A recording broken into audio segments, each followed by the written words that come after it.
नारी को भी अपने चरित्र की रक्षा करना चाहिए, स्त्री को भी शरीर को मजबूत रखना चाहिए। ससुराल जब जाओ तो एक 5 फीट की रस्सी भी ले जाओ, लेकिन पति को दिखाना मत, नहीं तो डर जाएगा कि मेरा गला बांध के मार डालेगी क्या। वो रस्सी पर जब टाइम मिले सुबह शाम तो 10-10 मिनट कूदा करो, उछलो, शरीर अच्छा रहेगा। फिर कोई तुम्हारे शरीर को हाथ लगा दे, ऐसा मारो झापड़ गिरे 5 फीट दूर जाकर। अब तुमने अपना शरीर ससुराल में जा कर के ऐसा बना रखा है कि जरा सा धक्का लग गया बिल्कुल ढोल की तरह गिर गई धड़ाम से।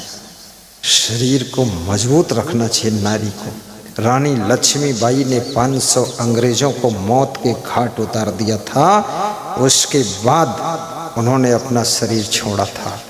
याद रखना, स्त्री हो या पुरुष, आत्मरक्षा के लिए आपका शरीर मजबूत होना चाहिए, मजबूत होना चाहिए, मजबूर नहीं होना चाहिए, कमजोर नहीं होना चाहिए, और मनोबल भी शक्तिशाली होना चाहिए, आत्म बल भी जबरदस्त होना चाहिए, बुद्धि बल भी विकसित करो। कितने लोगों की खोपड़ी तो बहुत बड़ी है, बुद्धि बिल्कुल नहीं है, बिल्कुल खोपड़ी में पता नहीं क्या कचगूदड़ भरा हुआ है, दिमाग काम ही नहीं कर रहा है।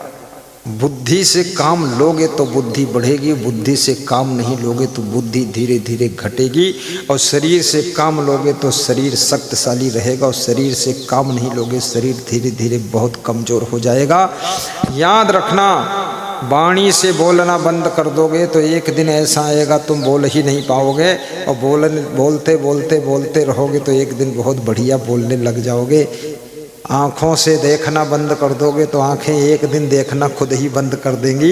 इसलिए आँखों से देखिए, लेकिन कैसे देखना है ये सीख लीजिए, और किसको देखना वो भी सीख लीजिए, और कितना देखना वो भी सीख लीजिए। कानों से सुनिए, लेकिन क्या सुनना है ये सीख लीजिए पहले, उसके बाद सुनिए।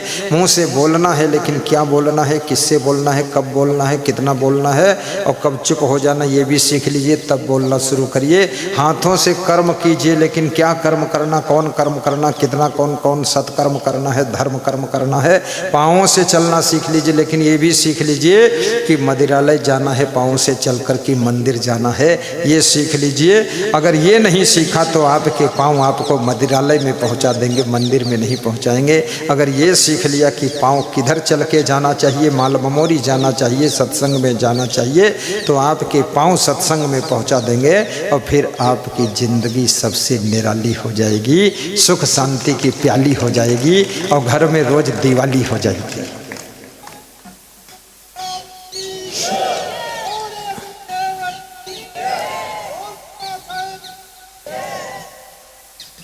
महान भक्त श्री रामनाथ जी कोटड़ा दीप सिंह वाले हैं, बड़ी श्रद्धा है, सत्संग सुनने आते हैं, और जब मिलते हैं तब दक्षिणा देते हैं, फिर दोबारा मिलेंगे तो फिर दक्षिणा देंगे। दिन भर में 3 बार दर्शन करेंगे तो 3 बार दक्षिणा देंगे।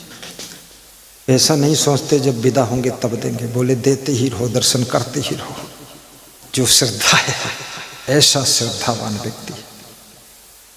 वो वैराग्यदास आए हैं। वैराग्यदास कहाँ बैठे हैं? वैराग्यदास किधर बैठ गया? वैराग्यदास कटी कट गए, ऊटी बैठो। हाँ वो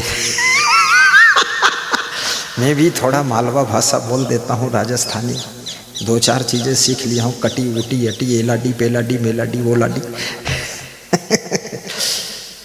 वो भी बहुत श्रद्धावान व्यक्ति है। सारा खेल श्रद्धा का है। प्रेम बिना परिवार बिखर जाता है, श्रद्धा के बिना भक्ति डेढ़ हो जाती है, आस्था के बिना मोक्ष का रास्ता बंद हो जाता है, सेवा के बिना जीवन में उन्नति रुक जाती है। उन्नति का साधन सेवा है, जिससे ही आत्म शुद्ध होती, पर लोभी मोही अभिमानी सेवक पद पाना क्या जाने। अभिमान जिसको आ जाता है बस समझ लो ब्रेक लग गया। अभिमान बहुत बड़ा ब्रेकर है, अभिमान बहुत बड़ी रुकावट है, अभिमान आगे बढ़ने से रोकता है, पीछे बैक गियर लगा देता है। अब पीछे चले जाओगे, नीचे चले जाओगे, गिरते चले जाओगे, सड़ते चले जाओगे, पछड़ते चले जाओगे। इसलिए अभिमान को हटाइए, ब्रेकर हटाइए, स्पीड घटने न दीजिए, फिर आगे बढ़ते चले जाओगे। धनवान बनोगे, महान बनोगे, गुणवान बनोगे, भाग्यवान बनोगे, भगवान बनोगे। केवल अभिमान को मारने से सब कुछ प्राप्त हो सकता है। और अभिमान अगर तुम्हारे पास है तो अभिमान फिर तुमको ही मार देता है। भगवान राम ने कहा था मैंने रावण को नहीं मारा है, रावण के मैंने रावण को मारा है। अर्थात रावण के अभिमान ने ही रावण को मारा है। मैं किसी को मारता नहीं हूँ, हर व्यक्ति का अभिमान ही उसको मारता है। इसलिए अभिमान को मार दो ताकि तुमको कोई फिर मारने वाला नहीं है, अजर अमर अविनाशी हो। घर में जाइए, ससुराल में जाइए, ये मत अभिमान करिए मेरे मायके में ये है, वो है, सब है, कुछ है, क्या है, जो है सो है। छोड़ो बकवास, तुम्हारे मायके में हाथी रहता है, उससे क्या लेना देना।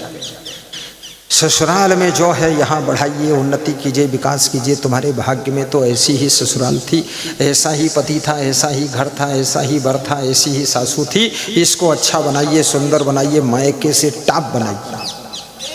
साधु बन जाइए तो घर की यादें छोड़ दिए कि मेरे घर में 90 बीघे ज़मीन थी, 900 बीघे ज़मीन थी, मेरे घर में 2 ट्रैक्टर थे, दोनों ट्रैक्टर में 4-4 इंजन लगे हुए थे और मैं तो ये आश्रम को पूरा गिरा दूंगा ट्रैक्टर से। ये फालतू बात मत कर। तेरे घर में जो था सो था, उससे क्या लेना देना है। तो अब आश्रम को अपना मान, गुरु को अपना मान, गुरु भाइयों को अपना मान और इसकी उन्नति कर, विकास कर, मेहनत कर, आगे कुछ करके दिखा। वहाँ गाना गा रहा है अपने घर का फालतू कि मैं वहाँ का राजा था, यहाँ तो बाजा बज रहा तेरा, वहाँ का राजा था।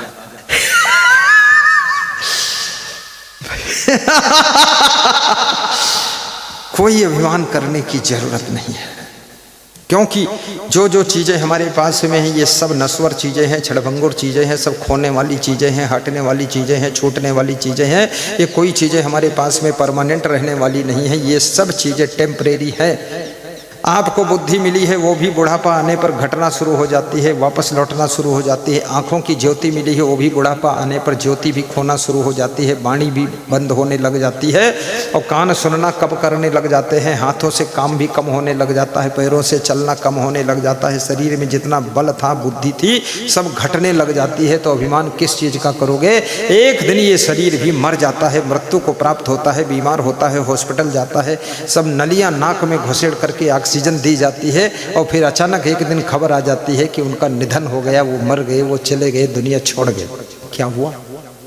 जिस घर का अभिमान करते थे एक भूकंप में घर गिर गया, जिस गाड़ी का अभिमान करते थे एक एक्सीडेंट में गाड़ी चकनाचूर हो गई, जिस फैमिली का अभिमान करते थे फैमिली कोरोना में मर के सब राख खाक हो गई, और जिस शरीर का अभिमान करते थे बीमारी आने के बाद, बुढ़ापा आने के बाद वो शरीर भी सब बुढ़ा हो गया, झुक गया, और जिस बुद्धि का अभिमान करते थे अवसरण शक्ति खोने लग गई।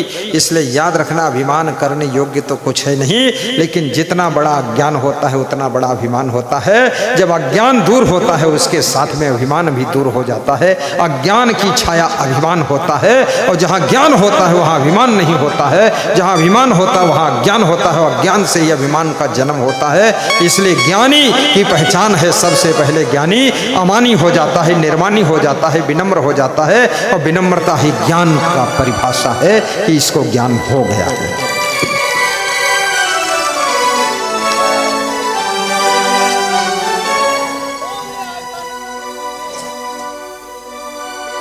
अमानित्वम आदम्बित्वम अहिंसा शांति आर्जवम आचार्योपासनम शौचम अस्थैर्यम आत्मविनिग्रह। जब अर्जुन ने श्री कृष्ण भगवान से पूछा था श्रीमद् भगवत गीता में कुरुक्षेत्र के मैदान में कि ज्ञानी के क्या लक्षण होते हैं, तो कृष्ण ने कहा था, भगवान वाच, भगवान बोले अर्जुन अमानित्वम आदम्भित्वम अहिंसा शांति आर्जवम। जो अमानी है, निर्मानी है, जिसके घमंड नहीं है, दर्प नहीं है, अभिमान नहीं है, जो सरल है, विनम्र है, वही ज्ञानी का पहला लक्षण है। श्री कृष्ण ये नहीं कहते हैं कि जो विद्वान है वो ज्ञानी है। श्री कृष्ण ये नहीं कहते जो श्लोक बोलता है, चौपाई बोलता है, खूब भजन गाता है, खूब एन गेन कथा सुनाता है, भागवत सुनाता, राम कथा सुनाता, प्रवचन बहुत लंबे चौड़े मारता, वो ज्ञानी नहीं है। कृष्ण कहते ज्ञानी वो है जो निर्माणी है, भले प्रवचन करे न करे और भले वो कथा सुनाए न सुनाए, राम कथा सुनाए सुनाए या न सुनाए, जो भी करे, लेकिन जिसके अंदर विनम्रता है, ये ज्ञान की पहली पहचान है, ज्ञान की पहली पहचान।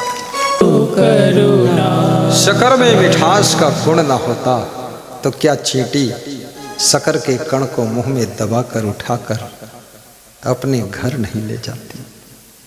शक्कर में मिठास का गुण ना होता तो चींटा उसको चाटने के लिए नहीं आते। फूल में सुगंध का गुण ना होता, पराग का गुण ना होता तो भंवरे आकर गीत न गुनगुनाते और भंवरे रसपान न करते। सारी सृष्टि गुणों से भरी हुई है। गुण विहीन जो चीज हो जाती है वो व्यर्थ हो जाती है और उसको लोग त्याग कर देते हैं। इसलिए मनुष्य को भी गुणवान होना चाहिए। रूपवान न बन पाओ कोई बात नहीं, लेकिन गुणवान बनो। रूपवती कम हो कोई बात नहीं, लेकिन रूपवती के बजाय गुणवती बनो, कलावती बनो, प्रेमवती बनो, कर्मवती बनो, धर्मवती बनो, शीलवती बनो, चरित्रवती बनो।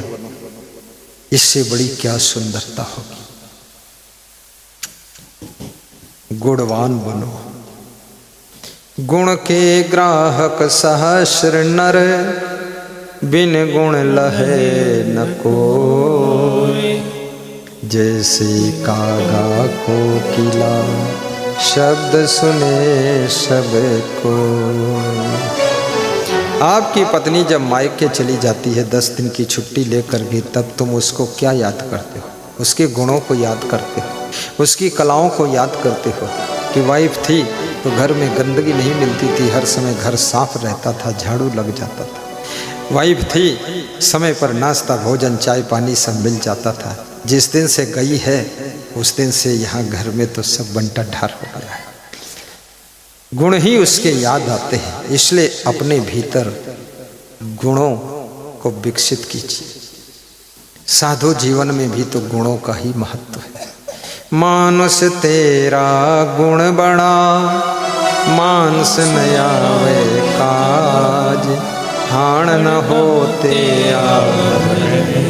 तो चान बाज।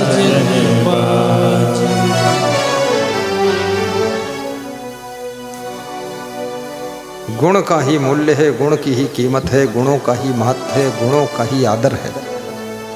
आज देखिए माइक है, ये लोहा है, इसका वजन 1-1 किलो से ज्यादा नहीं है, लेकिन इसमें गुण है। गुरु जी की आवाज को दूर तक पहुंचाने का गुण है, इसलिए ये मेरे सामने बैठाया गया है। अगर ये गुण ना होता, अभी ये बंद हो जाए, तुरंत इसको हटा दिया जाएगा। गुणों के कारण ही इसको मेरे सामने बैठने का स्थान मिला है। ये अभी गुण खो दे, बंद हो जाए, बोलना बंद कर दे, तुरंत इसको साधु उठा के उधर रख देगा। इसलिए जिंदगी भर गुणवान बने रहो, जिंदगी भर कलाकार बने रहो, जिंदगी भर अपने गुणों का प्रयोग करते रहो।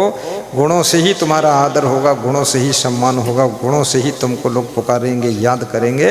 और गुण विहीन जैसे आपने देखा होगा, झाड़ू गंदा होता है, झाड़ू से सफाई आप करते हैं, झाड़ू में गंदगी लगी रहती, लेकिन झाड़ू को फेंकते नहीं। झाड़ू से रोज़ झाड़ते हैं, रोज़ झाड़ू लगाते हैं, रोज़ सफाई, फिर झाड़ू को एक जगह रख देते हैं। क्यों? क्योंकि झाड़ू में गुण है, पूरे घर के कचरा को निकाल करके ढेर करके बाहर कर देता है। लेकिन वो झाड़ू जब कचरा निकालने योग्य नहीं रह जाता है, धीरे धीरे घिस घिस के छोटा हो जाता है, टूट टूट जाता है, तब उस झाड़ू को भी आप कूड़ेदान में फेंक देते हैं। जब उसमें कचरा निकालने का गुण खत्म हो जाता है तो उस झाड़ू को आप घर में नहीं रखते हैं, कूड़ेदान में डाल देते हैं, फेंक देते हैं। इसी तरह से याद रखना, बिना गुण के तुम कूड़ेदान में डाल दिए जाओगे और बिना गुणों के, बिना कलाओं के तुमको कोई अपने पास नहीं रखेगा। इसलिए कलाकार बनने की कोशिश करो ताकि दुनिया तुमको अपने पास रखना चाहे। जय हो, जय। जय। बोलिए सदगुरु भगवान की जय। मेरे पास में छत्तीसगढ़ प्रदेश से फ़ोन आया। उड़ीसा बॉर्डर पर मेरा आश्रम है, वहाँ 2 आश्रम है छत्तीसगढ़ प्रदेश में, बड़े सुंदर आश्रम है। तो एक आश्रम जो रायपुर राजधानी में है, वहाँ के संचालक देवकर दास हैं। उन्होंने कल फ़ोन किया कि हमको एक संत चाहिए आपके यहाँ से। तो मैंने ऐसे संत का नाम लिया जिसमें कुछ गुण कम थे, कुछ कलाएँ कम थी, लेकिन एक एक गुण था। हमने कहा उसको भेज दूँ? अरे उसको मत भेजना, वो नहीं। तो हमने कहा किसको भेजूं? तो उन्होंने नाम लिया कि सुरेश साहिब को भेजो या कि फिर आदित्य साहिब को भेजो। तो मैंने कहा ये तो 2 तुमको मिलेंगे नहीं, क्योंकि इनकी तो मुझे भी ज़रूरत है, क्योंकि इनमें बहुत कलाएं हैं, बहुत गुण हैं, बड़े होशियार हैं, बड़े चतुर हैं, मैनेजमेंट करते हैं, चौमुखी बुद्धि है, बहुमुखी बुद्धि है, सूरज संभालते हैं। इनको कैसे दे दूँ? बोले यही चाहिए। विश्वामित्र ने जब मांगा था बोले थे कि राम को दे दीजिए। तो दशरथ जी बोले थे राम देता नहीं बनत गोसाई, राम को नहीं दे पाऊंगा। बोले राम को ही लूंगा, बाकी ये शत्रुघ्न को ले जाऊं, ये तो पहले ही भाग जाएगा डरपोक आदमी।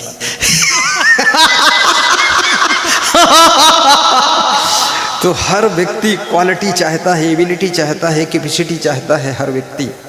अरे गहरे नत्थु खैरे को कोई पसंद नहीं करता है, इसलिए गुणवान बन जाओ। मेरे को लोग क्यों बुलाते हैं? क्यों बुलाते हैं? क्योंकि कुछ विशेष है, नहीं तो क्या यहाँ कोई साधु की कमी है? गली गली तो साधु है यहाँ नहीं, सब प्रदेशों में साधु है, गांव गांव में साधु है। साधुओं की तो इतनी भीड़ है कि साधु महात्मा तो है, क्या बात। लेकिन क्यों बुलाते हैं? कुछ विशेष है तभी बुलाते हैं, नहीं तो इतनी दूर से कौन बुलाएगा? नेपाल बॉर्डर से सब जानते, नेपाल बॉर्डर से आएंगे, अपना धान बेचकर तेल डालकर थोड़े लाएंगे, डीजल तो मेरे से ही लेंगे, हर आदमी को पता है।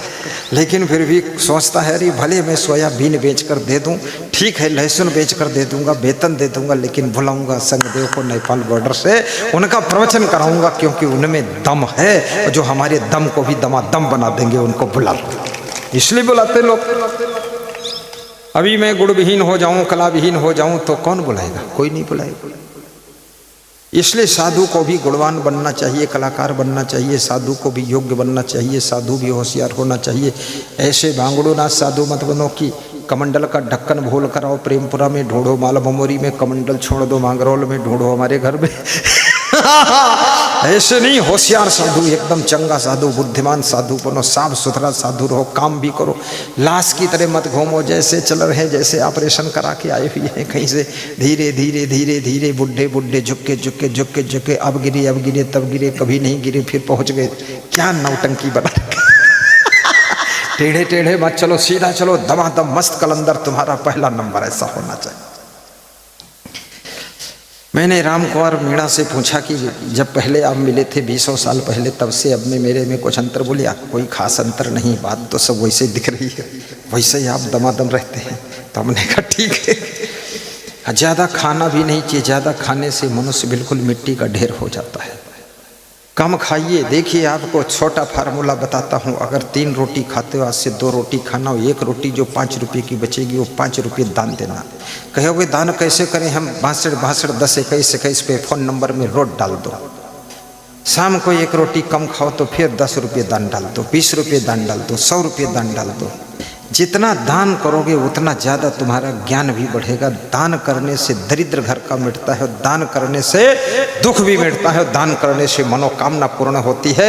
ये मंदिर है, यहाँ पर सब दान ही से तो बन रहा है, दान से भंडारा हो रहा है, इसलिए दान का बहुत बड़ा स्थान है। दान जो नहीं करता वो नादान हो जाता है, और जो दान करता है उसको अनुदान मिलता है, अनुदान मिलता है उसका व्यवधान खत्म होता है। इसलिए दानी बनकर जियो, और भजन की पंक्ति भी गाया करो कि हे प्रभु मुझे निर्भमानी बना तुम, और दारिद्र हरडो दानी बना तुम, आनंद में विज्ञानी बना दो, मैं हूँ पथिक ये आशा लगाई। आज मेरे पास में कुछ महिलाएं आई, अन्नदान लेकर के आई हैं, 3 पोटली में रखा हुआ है। तो मैंने कहा दे दो, यहीं रख दो। तो वो पोटली से गिरा रही थी यहाँ बिस्तर पर। हमने कहा अरे मत गिरा मत गिरा, इतना माइंड रख। अरे पोटली है, उसमें झिल्ली है, पन्नी है, वो कितने पैसे की है, रख दे, पन्नी बधी बधाई यहाँ बिखेर देगी, कचरा फैलेगा। बोली लो। तो एक आधा किलो महिला लाई है, दूसरी 1 किलो लाई है, तीसरी 300 ग्राम लाई है, छोटा छोटा। वो जानती है एक गुरु है कितना खाएगा, 1 रोटी खाएगा था। उसको मालूम है चिड़िया जैसा चुंग लेगा, थोड़ा सा ज्यादा तो नहीं खाएगा। मुझे जितना अन्नदान मिलता है वो सब अन्नदान महाभंडारा में खर्च करता हूँ। जितने मेरे आश्रम है वहाँ सब जगह भंडारा चल रहा है और भगत जगत सब आते ही रहते हैं। कबीर धाम लखीमपुर पुरी में भंडारा चल रहा है, लखनऊ आश्रम में भंडारा चल रहा है, बाराबंकी आश्रम में भंडारा चल रहा है, कोटा में भी कोई कोटा में जाता है वहाँ भी भंडारा मिलता है कि नहीं मिलता है? सब चाय पानी नाश्ता मिलता है। ऐसा थोड़े उससे कहते हैं कि 10 रुपया लो तब नाश्ता देंगे, फालतू बात है। आइए जी, खाइए जी, सब तुम्हारे भाग्य से हो जाएगा जी। छत्तीसगढ़ में 2 आश्रम है, वहाँ भी भंडारा चल रहा है। पावागढ़ में गुजरात में एक आश्रम बनने जा रहा है, वहाँ भी भंडारा चालू हो जाएगा जिस दिन आश्रम बन जाएगा। गया बिहार में जहाँ पिंडदान करने के लिए लोग जाते हैं वहाँ भी भंडारा चालू हो जाएगा। और अयोध्या में आश्रम बनने जा रहा है, वहाँ भी भंडारा चले जाएगा। जमीन खरीदी जा चुकी है। और उज्जैन में भी एक आश्रम बनेगा, वहाँ भी भंडारा चलेगा। सब जगह भंडारा चलेगा। और भंडारा कभी कम होता नहीं है। जहाँ भंडाफोड़ करने वाले होते हैं वहाँ भंडारा बंद हो जाता है। और जहाँ लोग ईमानदार, वफादार, जिम्मेदार, बहादुर, गुणवान, सेवाशील होते हैं वहां भंडारा का भंडार कभी कम होता ही नहीं, चलता रहता है। अयोध्या में भी आश्रम आपका बनेगा, उज्जैन में बनेगा, पावागढ़ में, गुजरात में बनेगा और गया में बनेगा। तीनों जगह, चारों जगह तैयारी हो चुकी है। अयोध्या में जमीन खरीदी जा चुकी है और गया में जमीन दान मिल चुकी है 2 करोड़ की 3 एकड़ जमीन। और यहाँ पर भी जमीन मिल चुकी है, पावागढ़ में भी। अब जमीन केवल उज्जैन में खरीदना है। 4 आश्रम एक साथ 4 दीवालें खड़ी होंगी। ऐसा धमाका बिताना है। जिंदगी में सोना कम है, काम करना है। ऐसे साधु नहीं रहना है पुन्नुक पुन्नुक पुन्नुक पुन्नुक ठुनुक ठुनुक ठुनुक ठुनुक। अरे साधु रहना है, लेकिन जिधर भक्त जाए उधर गुरु का आश्रम मिले और भक्त अपने आश्रम में सो जाए, खिचड़ी खा ले, खीर खा ले, सो जाए। अयोध्या जब आओगे अपने आश्रम पर ही तुमको सोना होगा। इधर उधर सोने के लिए ढूंढने की जरूरत नहीं, चक्कर काटने की जो होटल में जाने की जरूरत नहीं। अपने गुरु के आश्रम में आइए, सोइए, खाइए, पीजिए, विश्राम करिए, थैला रखिए और उसके बाद जाइए, अयोध्या का दर्शन कीजिए, फिर आइए, फिर सोइए। 2 दिन के लिए जाइए, 6 दिन रहिए, क्या फर्क पड़ता है? वहाँ कोई किराए भाड़े की बात ही नहीं है, वो तो आपके बाप का आश्रम है, वही रहिए आप। यही हाल उज्जैन में भी होगा, क्योंकि मानव सेवा से बढ़कर के कोई सेवा नहीं है। भगवान की पूजा पाठ कितनी ही कर लो, भगवान कभी खुश नहीं होता है। लेकिन भगवान के जो भक्त हैं, मनुष्य हैं, नर हैं, नारी हैं, सत्संगी हैं, इनकी जब सेवा करते हो तब भगवत कृपा तुम पर बरसना शुरू हो जाती है, आशीर्वाद मिलना शुरू हो जाता है। इसलिए प्रयागराज कुंभ मेला में इतना बड़ा भंडारा चल रहा था। कितने साधु संत भंडारा कर रहे थे, कितने भगत लोग भंडारा कर रहे थे। अपने कैंप में भी 20-30 हजार लोगों का डेली भंडारा होता था। 2 महीने तक भंडारा चला और 20,000 लोग रात में सोते थे। उनके लिए रजाई गद्दे का भी इंतजाम था। लेकिन वहां पर याद रखना, भक्तों की सेवा हो रही थी, संतों की सेवा हो रही थी। क्यों हो रही थी? क्योंकि भगवान किसी से सेवा कराने के लिए आता ही नहीं है। भगवान का आशीर्वाद लेना है, गुरुदेव भगवान का आशीर्वाद लेना है, सदगुरुदेव भगवान का आशीर्वाद लेना है तो उनके भक्तों की सेवा कीजिए, उनके संतों की सेवा कीजिए तो उनका आशीर्वाद गुरु भगवान का मिल जाएगा। सेवा सबसे बड़ी चीज है। गौ सेवा भी करो, बच्चों की सेवा भी करो, बच्चों को शिक्षा भी दो, संस्कार भी दो, अपने परिवार की भी सेवा करो, पशु पक्षियों की भी सेवा करो। और मैं तो ये निवेदन करूंगा, अपने घर के बूढ़ों की अच्छी तरह से सेवा करो। जो बूढ़े लोग हैं, अगर गाड़ी चलाते हैं, आप ड्राइवर हैं और सड़क पर गायें हैं तो थोड़ा गाड़ी धीमी कर दीजिए, गायों को निकल जाने दीजिए, उनके ऊपर ट्रक मत चढ़ाइए। ये भी सेवा है। वही बेचारी कहीं ना कहीं चल करके ढूंढ करके घास चर लेती हैं, पेट भर लेती हैं, उनके ऊपर ट्रक चढ़ा दोगे, टांग टूट जाएगी, चल भी नहीं पाएंगी, उनको कौन खिलाएगा, कैसे जाएंगी, क्या होगा। इसलिए ड्राइवर को भी दयालु होना चाहिए। अंधाधुंध दारू पी करके गाड़ी मत हाँकिए, कठोर बन करके गाड़ी मत चलाइए, अंदर दया होनी चाहिए, थोड़ा कृपा रखो, जियो और जीने दो, पशु पक्षियों को भी जीने दो, उनके लिए थोड़ा गाड़ी ब्रेक लगा दो। ट्रेन ड्राइवर को भी बहुत सावधान रहना चाहिए। जुंग में ट्रेन के चालक मत बनो, पायलट मत बनो, ट्रेन को बढ़ाइए, धीरे धीरे बढ़ाइए।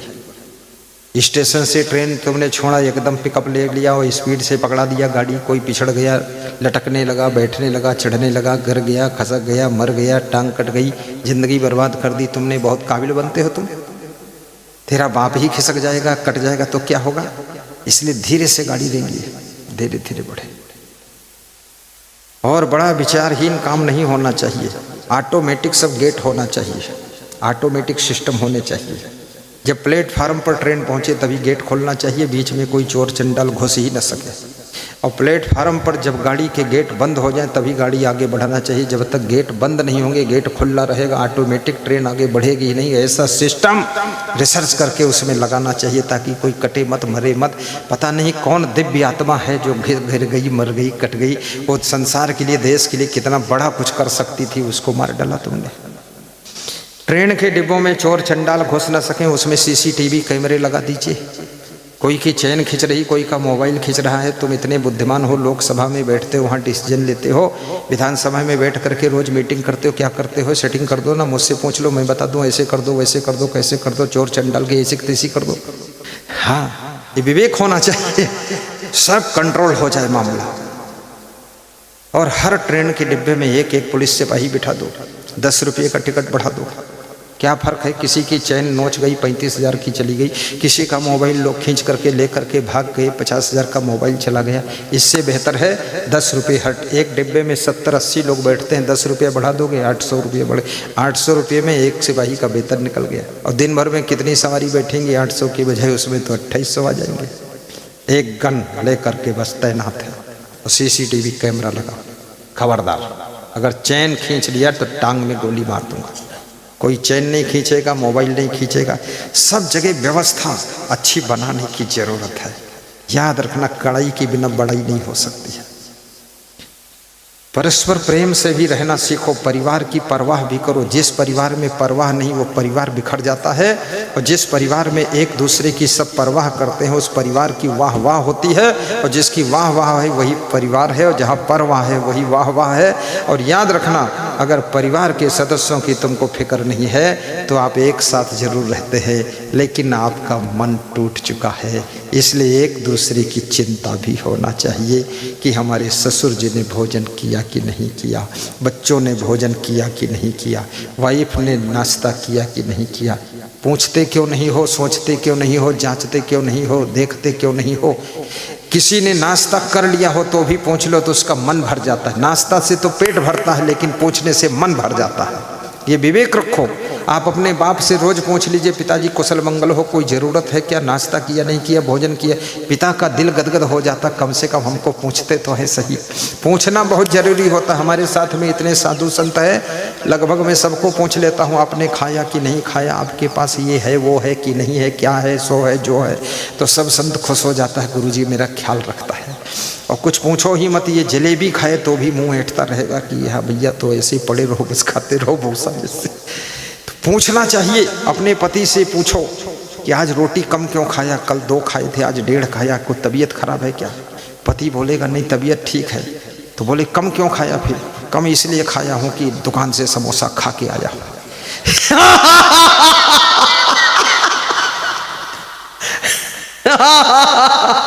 महाराज तू भी हंस दे।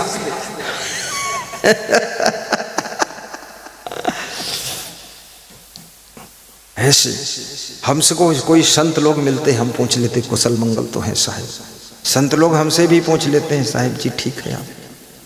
मैं तो सभी संतों से प्रेम रखता हूँ, चाहे जिस गुरु का शिष्य हो। संत तो संत है, गन्ना तो गन्ना है, चाहे किसी खेत में पैदा हुआ हो। संत तो संत है, चाहे जिस गुरु का चेला बना हो। भक्त तो भक्त है, चाहे जिस पंथ का हो। और याद रखना, आम तो आम है, चाहे जिस पेड़ का हो। इसलिए हर भक्त से प्रेम करना चाहिए, संत से प्रेम करना चाहिए। पूछो ही मत तेरा गुरु कौन है, तेरा बाप कौन है। बाप जाने दो भाड़ में, और तू आजा मेरे आड़ में। वो